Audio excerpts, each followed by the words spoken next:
Psycho analyst and psychologist and psychotherapist. ఆయన చాలా research చేశాడు ఆడవాళ్ళ మీద, ఎన్నో గ్రంథాలు రాశాడు. రాసి చనిపోయే ముందు ఏమన్నాడు తెలుసా ఆయన?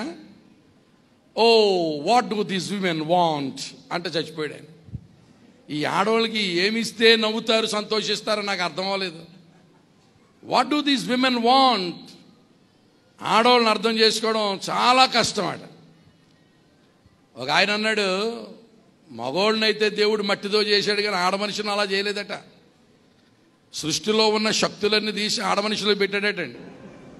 సూర్యుల్లోని తీక్షణత, చంద్రుల్లోని ఆర్ద్రత, నిప్పులోని వెచ్చదనం, మంచులోని చల్లదనం, పిల్లిలోని పిరికిదనం, పులిలోని కరకదనం, కాకి గోల, కోకిల ఏల, చీమలో నుంచి శ్రమించే గుణం, నెమల్లో నుంచి నాట్యం, నక్కలో నుంచి చిత్తులు, ఇవన్నీ తీసి ఆడ మనుషులు పెట్టాడట. సూర్యులోని తీక్షణత అంటే కంటి చూపుతో చంపేస్తామంటారా? వాళ్ళ చూపు అలా ఉంటుంది. చంద్రుల్లోని ఆర్ద్రత, నిప్పులోని వెచ్చదనం, మంచులోని చల్లదనం అంటే అర్థం ఏంటనుకుంటున్నారు? ఆడవాళ్ళు మగవాళ్ళు నిద్రపించేయగలరు, ఇంకా నిద్ర లేకుండా చేసేయగలరు. సంసోన్ నిద్రపించేసింది ఒకడిని. సంసోన్ ఒక ఆవిడ నిద్రపించేసింది. ఒక ఆవిడ నిద్ర లేకుండా నిప్పులోని వెచ్చదనం, మంచులోని చల్ల. ఆడవాళ్ళు చాలా పిల్లిలాగా పిరికోడు, పొద్దుకంటే భయం, బెల్లంటే భయం, అన్ని భయాలు. పిరికిది కాదా రెచ్చిపోయావో పిలిచిపోతాయంటే తీసిందా మనకి దగ్గర మార్చాం. మరి మనం తెలియకుండా తినేదో ఏడు కానీ మన కడుపులా మార్చేసుకుంటుంది అంతే. పిల్లిలోని పిరిగిదనం, పులిలోని కరకదనం, కాకి గోల, కోకిల ఏల. ఆడవాళ్ళు కాకిలాగా గోల చేస్తారు 10 మంది ఉంటే, కోకిల్లాగా పాడగలరు, నెమల్లాగా నాట్యం, చీమలాగా శ్రమించే గుణం. తెల్లారి గంటలు లెగుస్తుంది ఆడ మనిషి. మళ్ళీ రాత్రి 10 గంటల దాకా మెదిలినట్టే ఉంటుంది, తుడిసినట్టే ఉంటుంది, తోమినట్టే ఉంటుంది. ఏమండి, చిన్న రోబోట్ లాగా పనిచేస్తూ ఉంటుంది.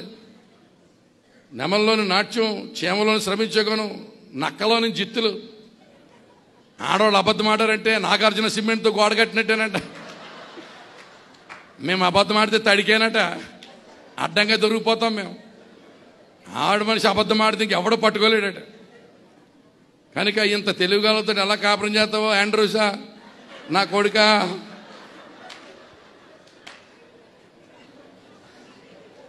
దేవుడే సాయం చేయాలి తండ్రి, సామాన్యం కాదురా బాబు. ఆడవాళ్ళు ఎటువంటి వాళ్ళు అంటే వాళ్ళు అడిగిన వెళ్దాం అనుకున్నారు అనుకో, ఎప్పుడు తయారైపోతారో, ఎప్పుడు వండేస్తారో, ఎప్పుడు తుడిచేస్తారో, ఎప్పుడు సక్కపెట్టేస్తారో తెలియదు. వెళ్ళకూడదు అనుకుందా, నీరసం అంటది అంతే. ఇంక దానికి డెఫినేషన్ లేదు, ఇంక దానికి నిర్వచనం లేదు. మొత్తం ఈ ప్రోగ్రామ్ అంతా ఫెయిల్ అయిపోద్ది. చాలా సైకలాజికల్ మూవర్. వాళ్ళ ముఖం టచ్ స్క్రీన్ లాంటిదట. అంటే సీన్ మారిపోద్ది. బజారుకి బయలుదేరినప్పుడు ఒక ముఖం, ఇంటికి వచ్చే లోపు రకరకాల షేపులు. ఎప్పటికప్పుడు నువ్వు మెడకోగలిగి ప్రార్థన చేయడం ఇదే. నీకు అర్థమైందా? చాలా కేర్ఫుల్గా ఉండాలి బ్రదరు. ఇంకో మాట చెప్తున్నాను, ఆవిడ ఎదుర్కొంటే ఇంకెవరిని మెచ్చుకోక. ఎవరన్నా బాగుంటారు అన్నావా, నీకు శ్రమకాలమే. ఎవరిని మెచ్చుకోక. నీవు తప్ప వేరొక దేవుడు లేడు. ఇదే మినిస్ట్రీ. నువ్వు బతకాలనుకుంటే అదే. ఆడ మనిషి ఎదుర్కొంటే ఇంకెవరిని పొగడకే చాలా గొడవలు అయిపోతాయి. ఎవరు బాగా వండుతారని కానీ అలా బాగుంటుంది అన్నావా, నీ తెచ్చుకున్నావు అనమాట కొంప. కనుక బాగా ఉండు, బాగా బతుకేనా.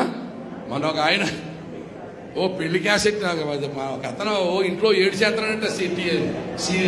టీవీ చూస్తారు, భార్య అడుగుతుందంట, ఏం సీరియల్ అంటే బాబు అంతా 7 చేస్తారంటే అన్నారంటే, సీరియల్ కాదే మన పెళ్లి క్యాసెట్ అన్నారు. ఆ పెళ్లి క్యాసెట్ వేసుకున్నా బతికేలాగా అయిపోయిందా వేళ. పెళ్లి క్లిక్ అయితే పరమగీతమే, ఫెయిల్ అయితే విలాపవాక్యాలే, డ్రామాలో అంగలార్పు. మనోడు పెళ్లి క్లిక్ అవ్వాలని మనందరం ప్రార్థన చేద్దాం. దేవునికి స్తోత్రం కలుగునగాక. చాలా మంచిది. ఎంత ప్రసంగం చేసినా, ఎంతమంది చెప్పినా ఒకటే సారాంశం ఏంటంటే బాగా బతకమని. చిన్న చిన్న గొడవలు వస్తాయి, అడ్జస్ట్ అవ్వాలి. పెళ్లిలో మా భార్యాభర్తల మధ్య గొడవ రాలేదనో చేయి పైకి ఎత్తండి. ఒక్క చేయిలు ఎగురుతొట్టు భూమి మీద. భార్యాభర్త గొడవలు వస్తాయి. ఒకసారి గొడవ వచ్చి భార్య అన్నదట, ఇది నా మంచం నువ్వు కింద అడుకో అన్నదట. ఇలా సారి తెచ్చుకుంటారు కదా ఆడవాళ్ళు, మా అమ్మోళ్ళు ఇచ్చారు మంచం, ఇది నాది, నువ్వు కింద అడుకుంటే కింద అడుకున్నాడు అంటాడు. కింద పడుకున్నాక మధ్యరాత్రిలో జ్ఞాపకం వచ్చిందంటే మంచం దీందే కానీ నవ్వారు నేను కదా కొన్నానా, నవ్వారు కోసేసాడు. కోసేస్తే దాపుని కింద పడిపోతే తేలు కుట్టేసిందండి. కోసేసుకుంటే కుటుంబాలు ఉండవు నాన్న, పాప కింద అడుకోమంటావా? గొడవలు వస్తాయి, అడ్జస్ట్ అవ్వాలి. ఏం చేయాలండి? ఆ సర్దుకుపోదామని రండి అని రాస్తారు ఆటోల మీద. ఆటోలో సర్దుకుపోవడం కాదు, సంసారంలో సర్దుకుపోవాలి. ఆటో ఇక్కడ ఎక్కుతాడు, దిగిపోతాం, ఇంక దిగడం ఉండదు ఇది. So adjustment is very important. ఏనా ఏంటన్నావా?